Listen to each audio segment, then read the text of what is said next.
अस्सलाम वालेकुम नाजरीन, मैं हूं हुरैन फातिमा और आप देख रहे हैं हिमायती न्यूज एचडी चैनल। नजर डालते हैं आज की अहम खबर पर। पाकिस्तान के क़याम और इस्तेहकाम के लिए मसीही बरादरी का किरदार बहुत मिसाली है। कोर कमांडर लाहौर का ईस्टर के पूर्व मुसर्रत मौका पर मसीही बरादरी के साथ इजहार यकजहती लेफ्टिनेंट जनरल सैयद आमिर रजा की सेनेट मेरी मैगदालिनी चर्च लाहौर कैंट आमद ईस्टर के त्यौहार में मसीही बरादरी के साथ शिरकत। कमांडर लाहौर कोर ने केक काटा और मसीही बरादरी के लिए नेक तमन्नाओं का इजहार किया। इसी मौका पर मुल्क कौम की तरक्की और खुशहाली की दुआएं की गईं।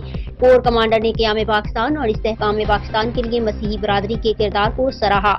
मुल्क की दिफा और तरक्की के लिए मसीही बरादरी की शानदार खिदमत और लाजवाब कुर्बानियां नाकाबिले फरामोश हैं और मुसल्लह अफवाज में शामिल मसीही बरादरी के अफराद काबिल फख्र खिदमत सर अंजाम देते आ रहे हैं।